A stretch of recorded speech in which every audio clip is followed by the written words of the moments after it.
சிவம் Sai academy. எங்கள் கனவு உங்களின் அரசு வேலை. டிஎன்பிசி மாணவர்கள் அனைவருக்கும் வணக்கம். 2024ஆம் ஆண்டு நடைபெற்ற டிஎன்பிசி தேர்வில் தேர்ச்சி பெற்ற மாணவர்களுக்கான முதல் நாள் டிஎன்பிசி கவுன்சிலிங் இன்றைக்கி நடைபெற்றிருக்கிறது. மிகவும் அமோகமாக பார்த்திங்கன்னா கவுன்சிலிங் நடந்து முடிந்திருக்கிறது. பல்வேறு மாறுதல்கள் பார்த்திங்கன்னா இந்த வருட குரூப் 4 கவுன்சிலிங்கில் ஏற்படுத்தப்பட்டிருக்கிறது. நாங்கள்லாம் போகும்போது எப்படி இருக்கும்னா, பெற்றோர்களுக்கு பார்த்திங்கன்னா தனியாக இருக்கை கொடுக்க மாட்டாங்க. தனியாக அமர்வதற்கென்று ஒரு இடம் பார்த்திங்கன்னா கொடுக்கல. நாங்கள்லாம் போக சொல்ல உள்ளவே வரக்கூடாதுன்றவாங்க. இல்லைனா சைடில் ஒரு ஸ்லோப் இருக்கும். அந்த ஸ்லோப் வழியாக ஓரத்தில் பார்த்திங்கன்னா அமர்ந்திருப்பாங்க. ஆனால் தற்போது அந்த பேரண்ட் வெயிட்டிங் ஹால் என்றே ஒன்று உருவாக்கியிருப்பது மிகவும் சிறப்பு வாய்ந்ததாக இருக்குது. போன வருடம் வரை பார்த்திங்கன்னா 20 டேபிள் இருக்கும். ஒரு டேபிளுக்கு 10 பேர் அடிப்படையில் 200 பேர் காலையில் அனுமதிக்கப்படுவாங்க. மதியம் பார்த்திங்கன்னா 20x10 200 நபர்கள் அனுமதிக்கப்படுவாங்க. பட் இந்த முறை பார்த்திங்கன்னா 50x3 என்ற விகிதத்தின் அடிப்படையில் உங்களுக்கு பார்த்திங்கன்னா டேபிள் போடப்பட்டிருக்கிறது. கிட்டத்தட்ட பார்த்திங்கன்னா 150 பேர் ஒரே நேரத்தில் மிக விரைவாக சர்டிஃபிகேட் வெரிஃபிகேஷன் முடிக்கப்படக்கூடிய நிலையில தான் இன்று மிகப்பெரிய சீர்திருத்தத்தை டிஎன்பிஎஸ்சி மேற்கொண்டு இருக்கிறது. இப்போ உங்களுக்கு என்னென்ன குரூப் 4 போஸ்ட்டுக்கு நீங்கள் டிஎன்பிஎஸ்சி கவுன்சிலிங் போயிருப்பீங்கன்னா, முதல் போஸ்ட்டாக நீங்கள் பார்ப்பது விஓ தான். அதற்கு அடுத்தது ஜூனியர் அசிஸ்டன்ட், அதற்கு அடுத்தது டைப்பிஸ்ட், அதுக்கு அடுத்தது ஸ்டெனோ, கடைசியாக பார்த்திங்கன்னா ஃபாரஸ்ட் டிபார்ட்மெண்ட்டில் இருக்கக்கூடிய பதவிகளுக்கு நீங்கள் தேர்வு பார்த்திங்கன்னா எழுதியிருப்பீங்க. போஸ்டெல்லாம் இருக்கட்டும், என் எதிர்பார்ப்பை முதல்ல கேளுங்க என்ற உங்களுடைய மனக்குரல் எனக்கு நல்லா கேட்குது. அதன் அடிப்படையில் உங்களுடைய எதிர்பார்ப்புகளை நான் பட்டியலிட்டிருக்கேன். கண்டிப்பாக உங்களுடைய எதிர்பார்ப்புகள் நான் கூறியிருக்கிற இந்த தகவல்களிலே அடங்கிடும். இந்த எதிர்பார்ப்புகளை நான் 2 விதமாக பிரிச்சிருக்கிறேன். முதல் எதிர்பார்ப்பு என்னென்னா, வேலை எவ்வளவு கடினமாக இருந்தாலும் பரவாயில்ல, நான் வேலை செய்வதற்கு தயார் என்ற ஒரு மனநிலை. அதில் இருக்கக்கூடியவங்க என்னென்ன எதிர்பார்ப்பு வச்சுருப்பீங்கன்னா, அதிகாரமிக்க பதவியாக இருக்கணும்னு நினைப்பீங்க, விரைவான பதவி உயர்வு இருக்க வேண்டும்னு எதிர்பார்ப்பீங்க, பிரபலமிக்க நபராக நான் சமூகத்தில் மாறணும் என்று எதிர்பார்ப்பு இருக்கும். ஒரு முறை தான் பாஸ் பண்ணியிருக்கேன், ஆனால் நான் குரூப் 1 லெவலில் ரிட்டையர் ஆகணும், அதற்கேற்ற மாதிரி நான் டிபார்ட்மெண்ட் சூஸ் பண்ணணும் என்ற எதிர்பார்ப்பு உங்களுக்கு இருக்கும். இது டைப் 1 மனநிலையில் இருக்கக்கூடிய மாணவர்களுடைய எதிர்பார்ப்பு. இதே டைப் 2 பார்த்திங்கன்னா அவங்க என்ன எதிர்பார்ப்பாங்கன்னா, எனக்கு பணி அழுத்தம் குறைவாக இருக்கணும்னு எதிர்பார்ப்பாங்க. சனி ஞாயிறு நிச்சயமாக எனக்கு விடுமுறை வேணும்னு எதிர்பார்ப்பாங்க. அந்த விடுமுறையால் எனக்கு படிப்பதற்கும் நேரம் இருக்கணும் என்று எதிர்பார்ப்பாங்க. காலையில் 10 மணிக்கு போனால் 5:45 நான் வெளியே வரணும். அதற்கு மேலே நான் பணி செய்ய எனக்கு ரொம்ப சாதகமாக இருக்காது. அதனால் எனக்கு சனி ஞாயிறு விடுமுறை வேணும், படிக்கிறதுக்கு நேரம் இருக்கணும், கரெக்டாக மிகச்சரியாக அலுவலக நேரத்தில் உள்ளே போயிட்டு வெளியே வரணும் என்று எதிர்பார்ப்பீங்க. அதற்கு அடுத்தது சொந்த ஊரில் வேலை வேணும்னு கண்டிப்பாக நிறைய பேர் எதிர்பார்ப்பீங்க. இருக்கிற இடமே தெரியக்கூடாது, நிம்மதியாக இருக்கணும் என்ற மனநிலைமையிலும் பல பேர் இருப்பீங்க. ஒரு சில பேர் எதுவுமே வேணாம், எனக்கு வேலை கிடைச்சாலே போதும் என்ற மனநிலைமையிலும் இருப்பீங்க. இந்த 2 வகையான எதிர்பார்ப்புகளின் அடிப்படையில் தான் பல்வேறு மாணவர்கள் பார்த்திங்கன்னா இருப்பீங்க. இந்த டிஎன்பிசி வெற்றியாளர்களே எத்தனை பிரிவாக நம்ம பிரிக்கிறோன்னா 2 வகையாக பிரிக்கணும். ஒன்று ஆண், மற்றொன்று பெண். ஆணிலே பார்த்திங்கன்னா திருமணமான வெற்றியாளர்கள் இருப்பீங்க, திருமணம் ஆகாத வெற்றியாளர்கள்னு இருப்பீங்க. அதே போல் பெண்களில் பார்த்திங்கன்னா திருமணமானவர்களே 2 வகையாக பிரித்தோன்னா, கைக்குழந்தை வைத்திருப்பவர்கள் அல்லது 5 வயதுக்கு உட்பட்ட குழந்தைகளை வைத்திருக்கிற வெற்றியாளர்கள் இருப்பீங்க. இன்னொருத்தவங்க பார்த்திங்கன்னா கொஞ்சம் வளர்ந்த நிலையில் இருக்கக்கூடிய பிள்ளைகளை வைத்திருக்கக்கூடிய வெற்றியாளர்கள் இருப்பீங்க.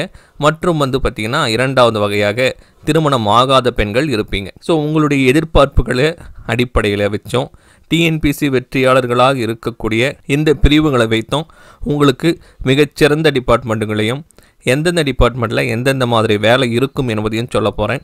ஸோ இந்த மனநிலையின் அடிப்படையில் சொல்ல போகிறேன். அந்த டாப் 10 துறைகளில் உங்களுக்கு எந்த மாதிரி எதிர்பார்ப்பு இருக்கிறதோ அதன் அடிப்படையில் நீங்கள் தேர்வு செஞ்சால் உங்களுக்கு பணி சிறக்கும். காரணம் என்னென்னா, இப்போ கைக்குழந்தை வைத்திருப்பவர்களால் அதிக வலு இருக்கக்கூடிய துறையை உடனடியாக தேர்ந்தெடுக்க முடியாது. இதே அன்மேரிடாக இருக்கக்கூடிய ஜென்ஸ் பார்த்திங்கன்னா 24 மணி நேரமும் வேலை செய்ய முடியும், அவங்க விஏஓ சூஸ் பண்ணலாம்.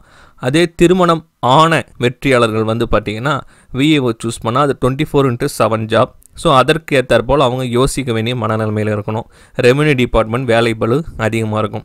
அதனால் இந்த பிரிவுகளில் உங்களுக்கு எதிர்பார்ப்பு எப்படி இருக்குது என்பதை நீங்கள் முதல்ல முடிவு பண்ணிங்க.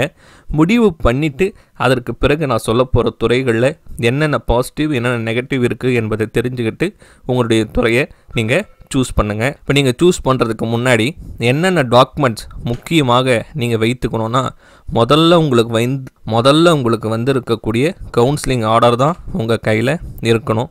இரண்டாவது, உங்களுக்கு குவாட்டா நீங்கள் கிளைம் பண்ணணும். கம்யூனிட்டி குவாட்டா கிளைம் பண்ணுறதுக்கு கம்யூனிட்டி சர்டிஃபிகேட் கண்டிப்பாக இருக்கணும். லேட்டஸ்ட்டு கம்யூனிட்டி சர்டிஃபிகேட்டாக இருந்தால் சிறப்பானது. அதற்கடுத்தது 10th mark sheet 12th mark sheet compulsory original இருக்கணும். நான் சொல்கிறது எல்லாமே ஒரிஜினல் தான். நீங்கள் யூஜி படிச்சிருந்தீங்கன்னா யூஜி டிகிரி வேணும். ஒருவேளை பிஜி வரைக்கும் படிச்சிருந்தா பிஜி உடைய சர்டிஃபிகேட்டும் வேணும். பிஹெச்டி வரைக்கும் படிச்சிருந்தாலும் அந்த சர்டிஃபிகேட்டை எடுத்துங்க. அதற்கு அடுத்தது பார்த்திங்கன்னா பிஎஸ்டிஎம் கோட்டா கிளைம் பண்ண போகிறீங்கன்னா அந்த பிஎஸ்டிஎம் சர்டிஃபிகேட் ரொம்ப முக்கியமாக நீங்கள் வைத்திருக்க வேண்டும். இன்கேஸ் நீங்கள் எக்ஸ்ட்ராவாக டைப்பிங், ஸ்டெனோ, சிஓஏ இது போல் முடிச்சிருந்தீங்கன்னா அந்தந்த போஸ்ட்டுக்கு தேவையான சர்டிஃபிகேட்டை உடன் வைத்திருப்பது நல்லது. எக்ஸ் சர்வீஸ் மேனாக இருந்தால் எக்ஸ் சர்வீஸ் மேனுக்கு உண்டான சர்டிஃபிகேட் வச்சுக்கணும். வேறு ஏதாவது நீங்கள் கோட்டா கிளைம் பண்ண நினைக்கிறீங்கன்னா, for example destitute widow claim பண்ண நினைக்கிறீங்கன்னா அது சம்மந்தமான சர்டிஃபிகேட் நீங்கள் வச்சுக்கணும். இது இல்லாமல் எக்ஸ்ட்ராவாக நீங்கள் என்னென்ன டாக்குமெண்ட் வச்சுக்கணுன்னா, உங்களுடைய அப்ளிகேஷன் எடுத்துங்க. உங்கள் அப்ளிகேஷனில் நீங்கள் என்னென்ன தகவல் அளித்திருக்கீங்களோ அந்தந்த தகவலை உண்மை என நிரூபிப்பதற்கு தேவையான எல்லா விதமான சர்டிஃபிகேட்டையும் நீங்கள் எக்ஸ்ட்ரா சர்டிஃபிகேட்டாக கூட வச்சுக்கலாம். மற்றும் சிவியில் நீங்கள் அப்லோட் பண்ண சர்டிஃபிகேட் எதுவுமே மிஸ் ஆகக்கூடாது. கையில் நிச்சயமாக ஒரிஜினல் வைத்து கொள்ள வேண்டும். ஒருவேளை உங்ககிட்ட இல்லைன்னா உங்களை திருப்பி அனுப்பிச்சிடுவாங்களான்னா கிடையாது. உங்களுக்கு ஒரு குறிப்பிட்ட கால அவகாசம் கொடுப்பாங்க. அந்த கால அவகாசத்துக்குள்ளே நீங்கள் சமர்ப்பிக்க வேண்டி இருக்கும். நீங்கள் போஸ்டிங் எடுத்துடலாம், கவுன்சிலிங்கில் கலந்துக்கலாம். நீங்கள் கவுன்சிலிங்கில் கலந்துக்கிட்டாலும் உங்களுக்கு அந்த ஆர்டர் மட்டும் கைக்கு வராது. அவங்க என்ன கொரி உங்களுக்கு சொல்கிறாங்களோ அந்த கொரியை நீங்கள் நிவர்த்தி செஞ்ச பிறகு தான் உங்களுக்கு அந்த ஆர்டர் கைக்கு வரும். இப்போ டாப் 10 துறைகளை பாருங்கள். லோக்கல் ஃபண்ட் ஆடிட்டர் டிபார்ட்மெண்ட்டு தான் ஃபஸ்ட்டு இருக்குது.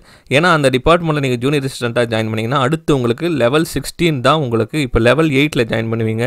அடுத்து ப்ரமோஷனே உங்களுக்கு லெவல் 16க்கு பார்த்திங்கன்னா மூவ் ஆகிடும். கிட்டத்தட்ட 36,200 பே ஸ்கேலுக்கு ஜம்ப் ஆகிடும். இப்போ நீங்கள் ஜாயின் பண்ணுறது 19,500னா ஒரு 4-5 வருடத்திலே உங்களுக்கு 36,200 பே ஸ்கேலுக்கு ஜம்ப் ஆகிடுச்சுன்னா மிகப்பெரிய ஒரு சக்ஸஸ் தான் அது. குரூப் 2 கேடருக்கு நீங்கள் அப்படியே ஜம்ப் ஆகிடலாம். அடுத்தது ஹேண்ட்லூம், இதுலேயும் லெவல் 8 to 16 ப்ரமோஷன் டைரெக்டாக ஜம்ப் ஆகும். அடுத்தது ரிஜிஸ்ட்ரேஷன், அதற்கடுத்தது விஏஓ, ரெவென்யூ, அதற்கடுத்தது rural development department, public work department, agriculture department, highways department, transport department, medical and rural health department, கடைசியாக ட்ரெஷரி. இந்த டிபார்ட்மெண்ட் எல்லாமே டாப் 10 டிபார்ட்மெண்ட்டாக நம்ம பார்க்குறோம். டாப் 10 வாண்டட் டிபார்ட்மெண்ட்டாக பார்க்குறோம். இப்போ உங்களுடைய தேவைக்கு ஏற்ற மாதிரி உங்களுக்கு டிபார்ட்மெண்ட் பிரிச்சிருக்கிறேன். அதற்கு ஏற்றால்போல் நீங்கள் செலக்ட் பண்ணிக்கலாம். இப்போ வேலைபளு குறைவாக இருக்கணும்னு நீங்கள் எதிர்பார்த்தீங்கன்னா இந்த டிபார்ட்மெண்ட்லாம் சூஸ் பண்ணால் உங்களுக்கு வேலைபளு மிக மிக குறைவாக இருக்கும். School education, college education, medical and rural health, library, இந்த டிபார்ட்மெண்ட்லாம் நீங்கள் சூஸ் பண்ணும்போது நீங்கள் அலுவலக நேரத்தில் மற்றும் பணியாற்றினாலே போதுமானதாக இருக்கும். அதே போல் பார்த்திங்கன்னா உங்களுக்கு விடுமுறை நாட்கள் அதிகமாக கிடைப்பதற்கு வாய்ப்பு இருக்கும் இந்த டிபார்ட்மெண்ட்டில். அதனால் ஸ்கூல் எஜுகேஷன், காலேஜ் எஜுகேஷன்லாம் நீங்கள் போனீங்கன்னா உங்களுக்கு வேலைபளு மிக மிக குறைவாக இருக்கும். அதே போல் தான் மெடிக்கல், ரூரல் ஹெல்த் மற்றும் லைப்ரரி.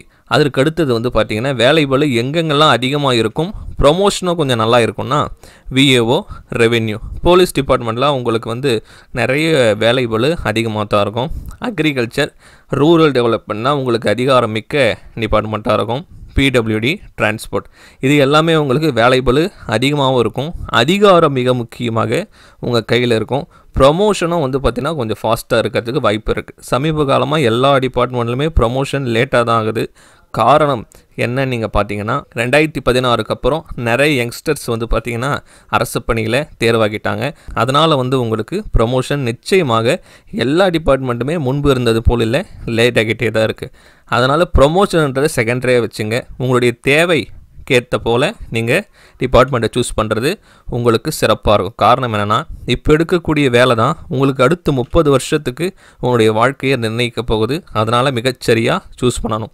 ஒரு வேளை நீங்கள் சொந்த ஊர்லேயே எனக்கு வேலைக்கு போகணும், வீட்டுக்கு பக்கத்துலேயே வேலைக்கு போகணும், 5 கிலோமீட்டரில் வேலைக்கு போகணும், 10 கிலோமீட்டரில் வேலைக்கு போகணும்னு நீங்கள் நினச்சிங்கன்னா இந்த டிபார்ட்மெண்ட்லாம் ரொம்ப பெஸ்ட்டாக இருக்கும். School education, college education, medical and rural health. ஏன்னா ஸ்கூல் நம்மளை சுற்றி எல்லா இடத்துலையும் இருக்கும். காலேஜும் வந்து பார்த்திங்கன்னா 25-30 கிலோமீட்டரில் இருக்கும். ஹாஸ்பிட்டல்ஸும் வந்து பார்த்திங்கன்னா நம்மளை சுற்றி இருக்கும். அக்ரிகல்ச்சர் டிபார்ட்மெண்ட்டும் அக்ரிகல்ச்சர் தொடர்பான அலுவலகமும் இருக்கும். ஒரு 30-35 கிலோமீட்டரில் இருக்கும். ரெவென்யூ எல்லா நகராட்சியிலுமே உங்களுக்கு வந்து பார்த்திங்கன்னா ரெவென்யூ இருக்கும். எல்லா ஊராட்சியிலுமே வந்து பார்த்திங்கன்னா பிடிஓ ஆஃபீஸ் இருக்கும். அதுதான் ரூரல் டெவலப்மெண்ட். விஏஓ கண்டிப்பாக எல்லா கிராமத்துக்குமே விஏஓ இருப்பார். அதே போல் எல்லா நகராட்சி ஊராட்சி தொடர்பாக இருக்கக்கூடிய வழக்குகளை கையாள எல்லா இடத்துலையுமே உங்களுக்கு நீதித்துறை இருக்கும். இந்த டிபார்ட்மெண்ட்லாம் நீங்கள் சூஸ் பண்ணும்போது உங்களுடைய சொந்த ஊரிலேயே வேலை புரிவதற்கான வாய்ப்பு மிக அதிகமாக உங்களுக்கு இருக்கும். கடைசியாக பெண்களுக்கு உகந்த துறையாக நம்ம என்னென்ன சொல்கிறோன்னா ஸ்கூல் எஜுகேஷன், காலேஜ் எஜுகேஷன். காரணம் என்னென்னா இந்த துறையில் உங்களுக்கு அலுவலக நேரத்திற்கு மேல் வேலை செய்ய வேண்டிய அவசியம் இருக்காது. அதற்கு பிறகு வந்து பார்த்திங்கன்னா மிக எளிமையான வேலையாக இருக்கும். வேலை வலு குறைவான வேலையாக தான் உங்களுக்கு இருக்கும். ஸ்கூல் எஜுகேஷனில் நீங்கள் போயிட்டீங்கன்னா உங்கள் ஆஃபீஸில் நீங்கள் மட்டும்தான் இருப்பீங்க. அதனால் தொந்தரவு வந்து நிறைய வந்து பார்த்திங்கன்னா இருப்பதற்கான வாய்ப்பு இல்லை. மரியாதை கொஞ்சம் குறைச்சலாக இருந்தாலும் இந்த டிபார்ட்மெண்ட்ஸ் எல்லாமே school education, college education department எல்லாமே பெண்களுக்கு உகந்த மிகச்சிறந்த துறை. அதற்கு அடுத்தது வந்து பார்த்திங்கன்னா ட்ரெஷரி. கம்பல்சரி சாட்டர்டே சண்டே உங்களுக்கு பெரும்பாலான ட்ரெஷரியில் லீவ் இருக்கும். அதற்கு அடுத்தது வந்து பார்த்திங்கன்னா டைமோடு போயிட்டு நீங்கள் டைமோடு வரலாம். சோஷியல் வெல்ஃபேர் டிபார்ட்மெண்ட்டு பெண்களுக்கு தான் அது இருக்குது, குடும்ப நலத்துறை. அதனால் நீங்கள் அந்த துறையிலே வேலை செய்யும்போது உங்களுக்கு வந்து பார்த்திங்கன்னா அதிகாரம் மிக்கதாகவும் இருக்கும். அதுபோல் உங்களுக்கு உகந்த துறையாகவும் இருக்கும். அதற்கடுத்தது வந்து பார்த்திங்கன்னா வேளாண்மை துறை. இவை அனைத்துமே பெண்களுக்கு உகந்த மிகச்சிறந்த துறைகளாக நம்ம சொல்லலாம். ஸோ இதன் அடிப்படையில் உங்களுடைய தேவை என்ன என்பதை முதல்ல நீங்கள் எழுதிங்க. அந்த தேவைக்கு ஏற்றால் போல் உங்களுடைய டிபார்ட்மெண்ட்ஸை சூஸ் பண்ணுங்கள். கரெக்டாக வந்து பார்த்திங்கன்னா நீங்கள் டிபார்ட்மெண்ட்டை சூஸ் பண்ணணும். காரணம் என்னென்னா ஒரே ஒரு விஷயத்தை மனசில் வச்சுக்கணும். அடுத்த 30 வருடங்கள் நீங்கள் உங்களுடைய வாழ்க்கையை வாழப்போவது இந்த துறையின் அடிப்படையில் தான் உங்களுடைய வாழ்க்கையை வாழப்போகிறீங்க. அதனால் மிக தெளிவாக நீங்கள் சூஸ் செய்யணும் உங்களுடைய துறையை. வேறு ஏதாவது உங்களுக்கு தகவல் தேவைப்படும் பட்சத்தில் நீங்கள் கமெண்டில் டவுட் கேளுங்க. நான் உடனே உங்களுடைய சந்தேகத்தை தீர்த்து வைக்கிறேன். அடுத்த ஒரு முக்கியமான பதிவில் சந்திக்கிறேன். நன்றி, வணக்கம்.